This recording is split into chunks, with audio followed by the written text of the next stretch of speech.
Good morning, everybody, and welcome to the Rangers Review morning briefing for Wednesday, the 21st of October. I'm Derek Clark, and I'm joined by a full squad this morning. Johnny McFarlane, how are we doing, Johnny?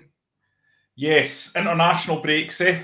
Could be doing some football, to be honest. But I suppose we're getting Scotland versus Ukraine tonight. It's not the real deal for many, but at least it is a kickabout. Yeah, Ukraine, I think, are becoming the next Israel. I think Scotland seem to be playing them every other week. Joshua, good to have you on. How was your day off yesterday? Yeah, it was good. I was attending the StatsBomb virtual conference, Derek, so enjoyed that. Ooh. And, well, it wasn't, it was just free on Twitter, so, thought we might as well go. And, yeah, last time Ukraine played Scotland, they absolutely, it was the most bodying of a performance I can remember seeing, so be interesting to see if Scotland can do any better tonight. We'll obviously update. It's Nations League stuff. Who else is in Scotland's group in the Nations League?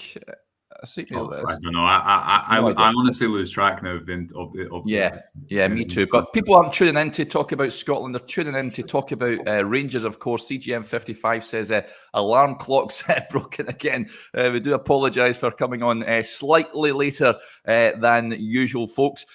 Before we talk all things Rangers, just a reminder, you can see a little ticker below. We've got that tremendous offer on the website just now.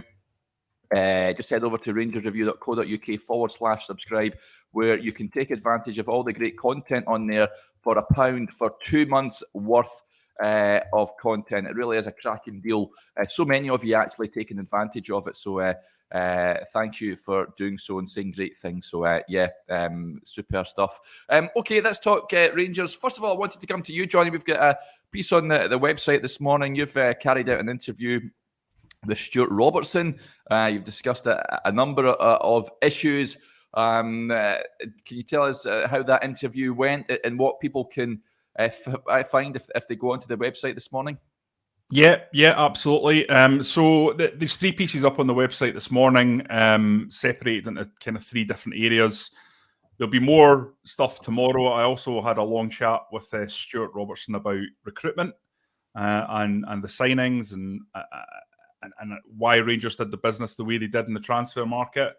So that'll be coming tomorrow. But in terms of what we have today, I think top line sort of news, the club are going to present a plan at the AGM for the disabled facilities, which has been long in the offing, and it's been too long basically that's been left unaddressed. Disabled facilities are effectively supporters being left sometimes quite exposed to the elements. If there's bad weather, and we know on the west coast of Scotland that is basically just the climate, so what the club are doing now is they're going to put together a plan that will be presented at the AGM, and I understand that will be with the aim of creating the best disabled facilities in Scotland. Now, there's a lot of challenges around that because Ibrox is an old stadium.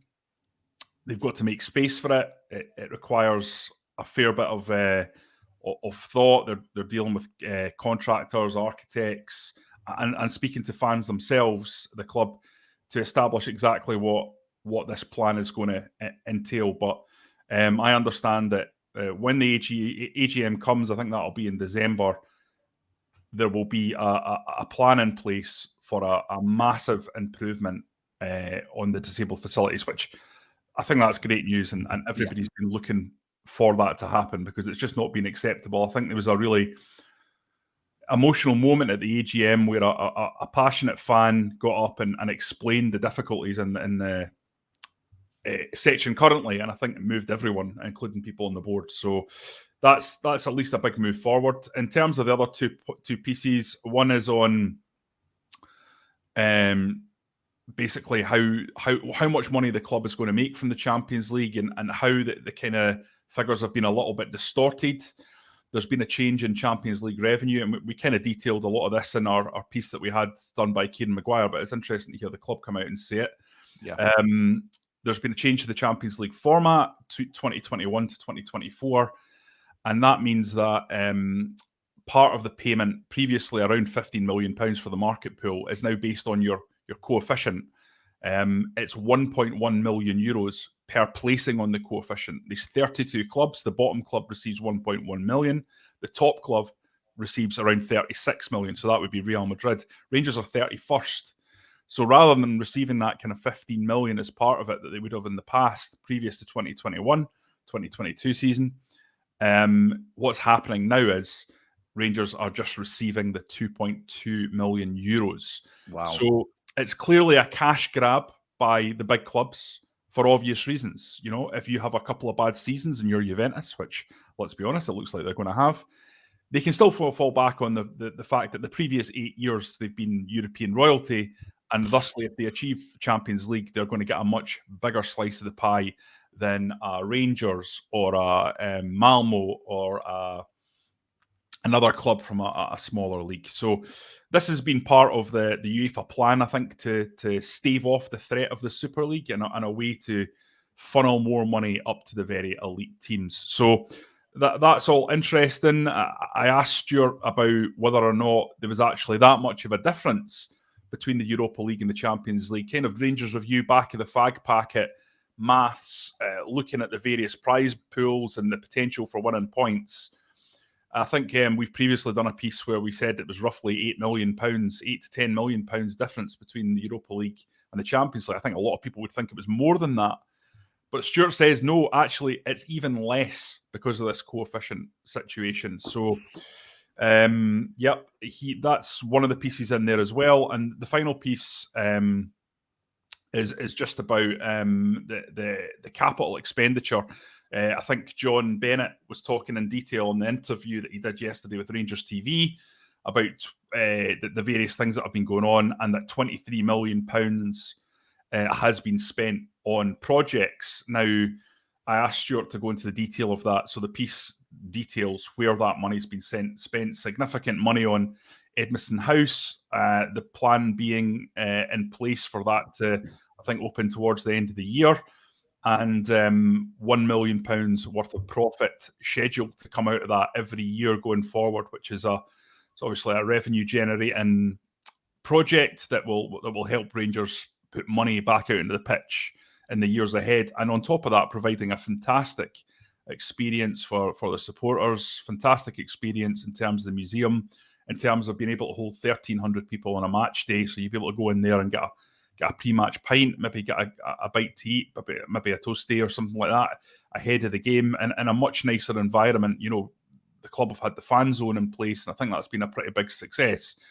But been quite lucky over the course of the last few months in that the weather's been fairly clement. But you know what it's like in this part of the country, in this neck of the woods, it can be pretty bad. So to have that sort of indoor facility, I think will make a huge difference. On top of that, there's been £3 million spent on the roof. That's still ongoing. The Sandy Jardine stand is getting seen to at the moment, and there's new cladding going up. And Broomloan is next to complete the work, but that's been expensive. New lifts have been going in. New pitch, 1.5 million with undersoil heating. There's been significant upgrades at the training ground. I was up there at the start of the season. It's just an elite environment now. Everywhere you go around the training ground, it's looking spruced up and sharp. And there's significant things going on in terms of structures there. I was in the canteen area, and there's a new sort of a balcony area, so you can look out over the pitches while you're enjoying your breakfast and things like that. There's money being spent to ensure the club's future. LED boards around the pitch, again, that's something that will bring money in. So it's just a lot of detail to add to what was said yesterday, and obviously go in and have a read of it. And there'll be some people that will be thankful for that detail, and there'll be some people who it's not what they want to hear, and they don't like, they don't like it because they think it's there's obfuscation going on. But it's certainly what was told to me, so you can go up there and make up your own mind. Yeah.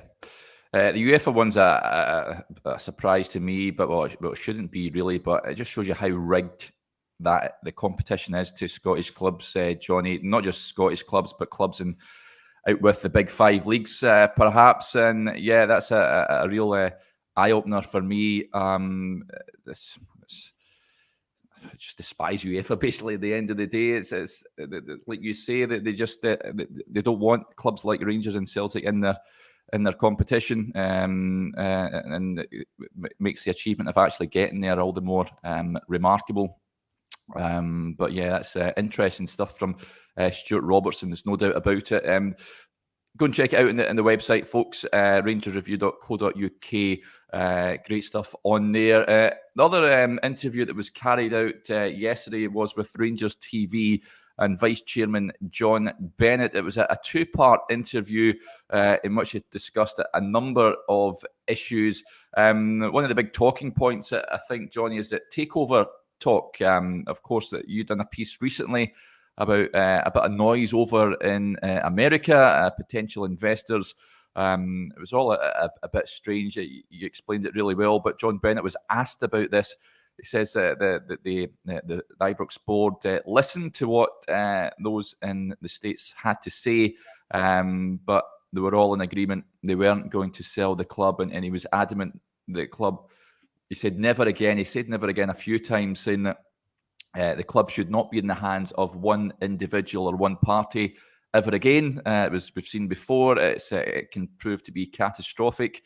He says it's better that the burden of the club is on a number of people's shoulders. And he said about Douglas Park, of course, there was rumours that we've seen online on social media that he was about to sell his shares and he was wanting a way out. But he said that that's not the case. And likewise, he is not looking to sell either. He says Douglas isn't a seller and I'm not a seller. What do you make of what John Bennett was saying yesterday? It sort of got mixed reaction from the fan base again, Johnny. There is a bit of disconnect between the supporters and the board at the moment. But what did you take away from what John Bennett said yesterday? Well, I think the first thing, there's been a lot of criticism. I think at the moment that the temperature is quite high. And it's almost quite difficult to really kind of get any messages across. But I think fundamentally we should applaud the club for coming out and giving the fans more information. That's what's been needed. That's what I think the problem has been. There needs to be more information for the fan base to sort of look at and pull apart. Because I think everyone knows that there's Rangers fans on the board. They're not looking to line pockets or anything like that, far from it, and quite the opposite in actual fact, with the amount of money that's been pumped in.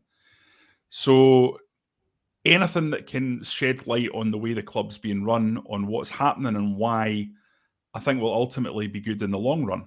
And it's up to fans to watch these kind of things and read like the pieces that I've done with Stuart Robertson today and make up their own minds. And I think it's important as well that the club are held to high standards and that there is scrutiny of what's said, because ultimately the Rangers fan base, more than any other, know what can happen if your club falls into the hands of people who don't have its best interests at heart, or who lose interest in the club, or don't have the means to keep the club going forward.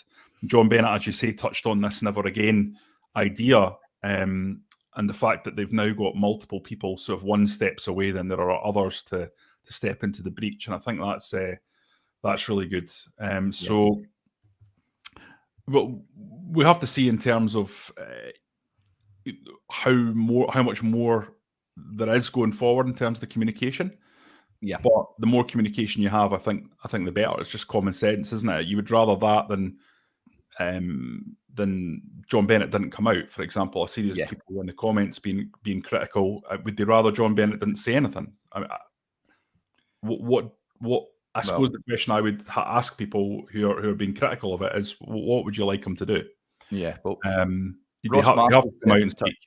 Yeah, Ross Marshall says, we've asked for more communication and we got it yesterday. Some people wanted Bennett to feel their anger, but I thought he spoke well and applaud his honesty. Listen, you're going to get some that disagree with what he said. That's always going to be the case. And I think he acknowledged as well the communication has not been what it should be at the club. And let's hope that is the start of better communication, Johnny, because you need that. Because as he said as well, you create vacuums and touched on the Champions League money where people just make up figures, like you said, and you need some sort of transparency, some sort of information coming out from the club to give supporters an idea of what the script is.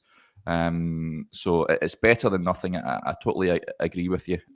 Kenny Smith says as well, communication needs to be much more regular going forward. Yep. Listen, and you can go and check that interview out, folks. It's on the Rangers YouTube channel. We've also got a transcription on the Rangers Review site as well. You can make your own minds up. You can see what exactly John Bennett had to say yesterday. And as people say, that AGM is coming up, so shareholders can raise concerns. It'll be interesting to see what is discussed at that annual general meeting that is approaching, I think, November time. Let's talk on the pitch, Joshua. That's enough off the field stuff to mull over this morning. You had a great piece on the website yesterday with regards to Giovanni van Bronckhorst and why Rangers seem to struggle domestically. It's a $1 million question at the moment, isn't it? I mean, in Europe, recently the performances haven't been the best, but in the main, Giovanni van Bronckhorst, we've seen last season an absolute genius in the continent, but domestically, it hasn't quite got Rangers firing just yet. What did you find? Yeah, well, it's a long article, so again, encourage people if they want to know more about it to maybe go and read it. But effectively trying to look at, I think after 7 games and a summer transfer window, people would have maybe anticipated that some of the issues experienced by Rangers last season would have been alleviated. Speaking about goals from all over the pitch, the pace of play, struggling to break down teams. So I thought it was a good time to try and look at why that is. Went and first tried to answer what is Van Bronckhorst's philosophy. You have some managers who have tactical a formation that's very in keeping with their philosophy. Someone like Conte, who's always going to play 3-5-2. Van Bronckhorst certainly seems to have a philosophy. He spoke about that at a press conference recently. It's probably not restrictive to a formation. It's more flexible, but I've looked at what's certain in his game plan. So that's tactical flexibility. Boran Barisic saying in the mix zone just last week, we always adapt to the opponent's style. That's quite present, for better or for worse. And this isn't really a defence, but more trying to understand why Rangers are playing as they are. In-game alterations also very kind of present in Van Bronckhorst's tactical philosophy. Think of the first game of the season where he changed shape to get Ryan Kent 1v1 more. That happened at the weekend as well, again, for better or for worse. I think there's a real emphasis on controlling the ball, which sometimes lends itself to what people, I think, have been calling a bit of a horseshoe, sometimes going around the opposition too much. And there's also things that I think are present in most of his game plans, such as playing with a focal point of a striker. But it's trying to look at the XG difference table, which is the chances Rangers have conceded and created. Doesn't look pretty for them. I'm sure everyone will have seen the expected points table on Twitter.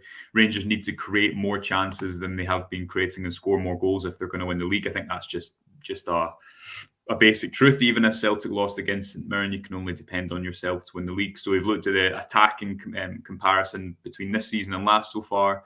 Things like set pieces show up in particular. Looked at the type of goals that Rangers score and their tendency to score into space and why that's an issue. And the basic conclusion is you look at a team like the weekend where you've got Charlie McCann and Ryan Jack in the middle, Scott Arfield and Ryan Kent as your two wide players.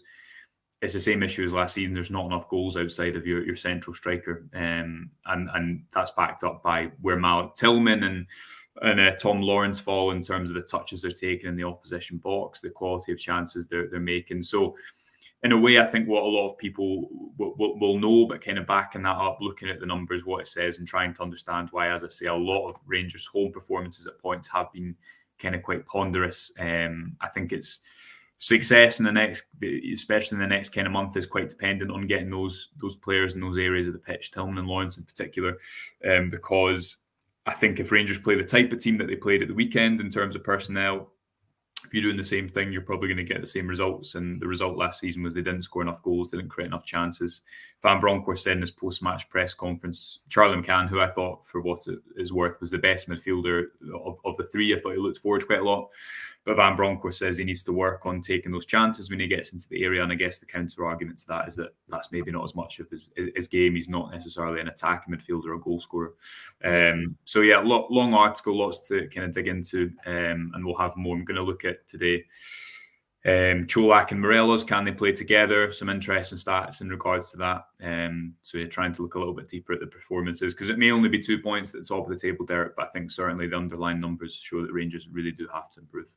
Yeah, but the term horseshoe, I shudder at that, because that's what when Van Bronckhorst was appointed manager, I spoke to a Feyenoord podcaster, and he said that he was called that back in Holland for the style of play at Feyenoord, and it was pretty boring to watch in the end, and that was the reason why they made a managerial change. So I just hope that is not going to be a long-term thing, Johnny.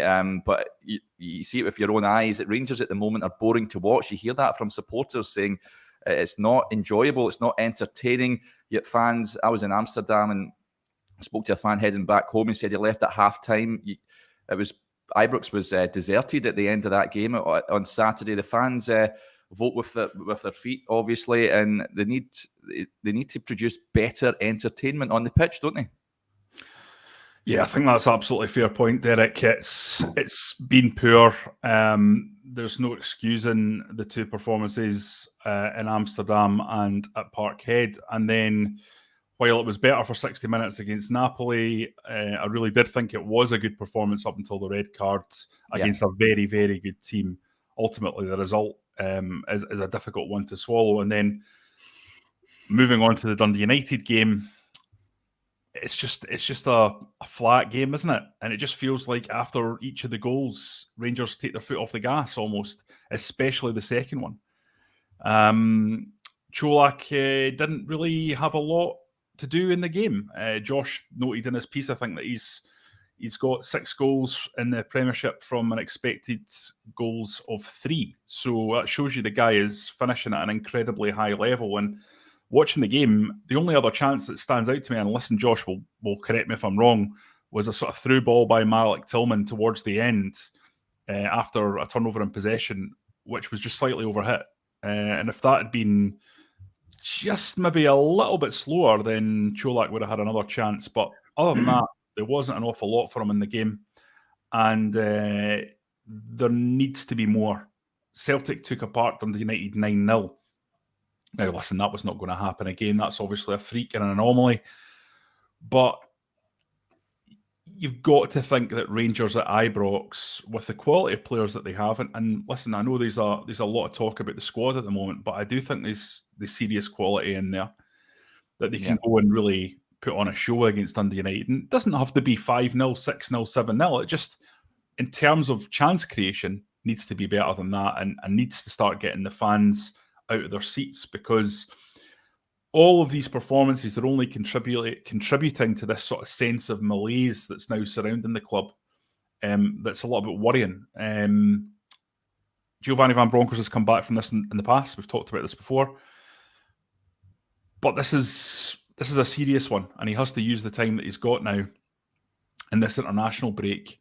And I know a number of players are away, but with the ones that are remaining, to make sure that this team is getting back to sort of firing, because they can play a lot better than this, and there really isn't an excuse other than to say they must improve, and they must improve fast. Yeah, totally agree. A lot of comments coming. I wanted to touch on this. Gary Bell says, do you guys agree the football is poor, so why congratulate John Bennett for backing Gio and Ross Wilson? I don't think we're congratulating them, Gary. I think we're just saying that the communication has to be better. It came out yesterday. We're not. The jury's out on the transfers. There's no question about it. I think Antonio Cholak has been the standout performer. He's been a terrific acquisition. Tom Lawrence, before his injury, hit the ground running. The others, the jury's out. I've got to say, Joshua, would you go along with that? Listen, who knows when we're going to see John Suter and Ben Davis. Rid van Yilmaz is taking a while to feature. I would love to see more of him, I've got to admit. Other than that, Malik Tillman is sort of blue, hot and cold, but perhaps understandable given he's a baby in terms of senior football. We've got to remember. But Cholak for me has been the standout performer of the 7 new additions. Yeah, well, listening to Bennett's interview yesterday about not judging Rangers players after, I think it was, 5 weeks, not 5 years, whatever. Yeah. That's fair, but the difficulty I think you have is that Rangers are only 2 points behind, but they've not clawed it back. Celtic have dropped points. That's a different thing from Rangers going and beating them, or working their way back from 5 points behind. And I think one of the reasons that Rangers haven't looked great so far is that this squad, as everyone knows, that's playing at the moment maybe lacked a bit of refreshment. And the points that are on offer now matter the same at the end of the season when new signings are going to be bedded in. It's not, players don't have to take 5, 6, 7 weeks. Yes, there's the example of Bassey, who took a long time. Bassey's a unique example because he came in as a development player. He's not coming in for the same price as Yilmaz, who played 60 games for Besiktas. It's a completely different situation to Bassey. Yeah. I don't even think he'd played for Leicester by the time he came up to Rangers. He didn't, no. I actually asked a Leicester journalist. I was at a game, doing a Leicester game, and I think Rangers had just signed him. I went, so is Calvin Bassey that a good signing? Had no idea who he was. So really? There you go. Yeah, and it is a fair point. I know he name checked the game against St Mirren, where Bassey. You look at that performance, and the thing about Bassey, obviously, by the time he left, and now is that as a 1v1 defender, he's just incredible. So strong, seems to pick his moments, recovery pace, all these things. But against St Mirren that day, he was repeatedly the player. I think it was Conley on the right wing was able to go past them. For me, Van Bronckhorst as a coach, I don't think the attacking kind of patterns, I think they're more dependent on individuals. What I mean by that is that you'll have some teams where it's all very system orientated, and one midfielder will come in and another, and they'll do the same thing. They know where to receive the ball. Think, Gerrard, where the two central midfielders would always split, the fullbacks would always go high, and I guess the argument against that is it can become predictable. I think Van Bronckhorst football is more reliant on individuals to make a bit of a difference. So if Tillman and Lawrence play, I think that gives you a completely different option in the middle. I think they can take the ball in centrally, they can make things happen. At the weekend, you're looking at how many dynamic players you have in there to play in tight spaces, and that's probably why the ball goes round and round and round. So there's definitely domestic. Again, it is only 2 points, but Rangers need to play a lot better domestically, because as well, the fixtures they've had so far haven't been difficult. How many? Four home games so far, is it, or 5? St Johnstone at home, Kilmarnock at home, Dundee United at home. Remind me the other home game, Ross County. That's 4. I think that's 4 of the bottom 5 teams in the XG difference table. So, 4 of the worst performing teams so far. You now have to go away to somewhere like Tynecastle, which might incidentally suit them a little bit better. We'll have to wait and see. But yeah, again, just to touch on that transfer point, it is all very well in saying you don't need to judge a player after that amount of time. That's true. But I think when you're at a point of the squad cycle that Rangers were at in the summer, you need players who can make a bit of an immediate impact. Like Cholak has. The difficulty is, aside from him, obviously with Lawrence's injury as a caveat, I don't think that's been that present across the board. And Tillman's a wee bit of a funny one, because even as I've seen a lot of criticism of his work rate in recent days on social media, but his pressure numbers that puts out at some point are actually pretty high. I think he's still got to learn the game probably professionally in some aspects, as you say, Derek, because he's not played that much professional football. I think there's only maybe something like 15 competitive appearances at first team level. But again, he was able to kind of help Rangers get into the Champions League with 2 performances in particular, against Union and PSV. So yeah, the international break maybe comes at the right time for Rangers. Need to get Lawrence and Tillman back in that team. For me, especially in home games, that's the type of thing that will make the difference. Yeah, I think Lawrence is vital if Rangers are to get a positive result at Tynecastle. That's huge, Johnny, isn't it? I think that if Rangers can get a win there, they'll momentarily at least go to the top of the league. That could just provide the springboard, perhaps, heading into another tough run of fixtures. But they have to get 3 points, don't they? Yeah, they absolutely do. And Derek, can you tell me that game is obviously ahead of the Celtic game? Yeah. So yes, 12:30. Yeah. So I mean, that's absolutely huge. You can't overstate that how important that is, because too often in recent years, Rangers have not been able to turn the heat up on Celtic. And when you do that, that's when mistakes happen. Because if you go into a tough game, a tough tie with one of the better sides in the Scottish Premiership, and they're defending for their lives, and time's running out, if there's that added pressure of knowing that your biggest rivals have won, then it just kind of turns the screw a little bit, doesn't it? It psychologically applies pressure. Yes. And that's why getting that wee advantage and knowing that you can do that to your opponent is such a big element.